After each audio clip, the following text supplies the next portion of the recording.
PJ9508. Her name is Rosel Galindo. She's 30 years old and still single. She finished Bachelor of Science in Tourism. She worked in Singapore for 2 years. This is PJ9508.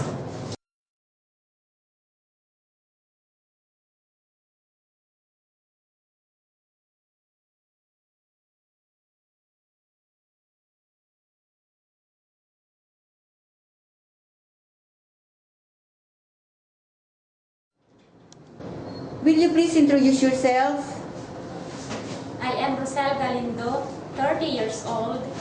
I am single. I live in Barangay Katanglaan, Sinay, Ilocos Sur. I have one brother and 2 sisters. My parents are Mr. and Mrs. Romulo Galindo, and my mother is Mrs. Elena Galindo. I am the youngest of the family.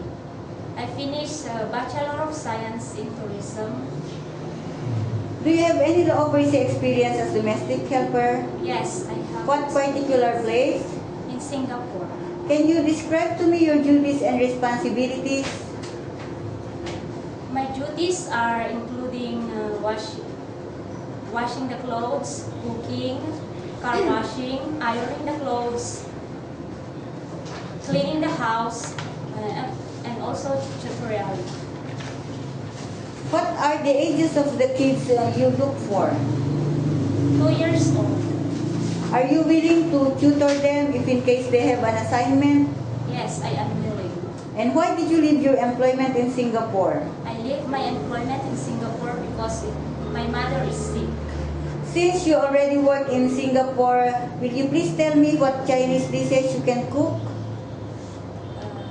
I can cook steamed fish, porridge, and bihon. How about elderly care? Do you have any experience? Yes, I have experience here in the Philippines to my grandparents. If given chance to work in Hong Kong, are you willing to look after a newborn baby? Yes, I am willing. What is your experience in newly born baby? As a mother, I know how to look at a newborn baby, like changing the diaper, feeding the baby, and bathing the baby. Okay. Why do you want to work in Hong Kong? I want to work in Hong Kong because I want to earn money to provide the needs of my family, especially to my daughter. What will you do first if the baby is crying? I will see to it if the baby has sick. What are the qualities of a good domestic helper?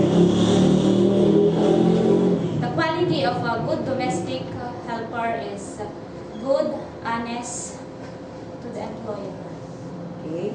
Do you know how to sing nursery rhymes? Yes, I know how to sing it. Can you cite an example? 5 little monkeys jumping on the bed. One fell down and broke his head. Mother called a doctor. Doctor say, no more monkey jumping on the bed. Very good. Can you give a message to your future employer? To my future employer, please took me as your helper. I'll promise I will be a good helper to your family, hardworking and honest person.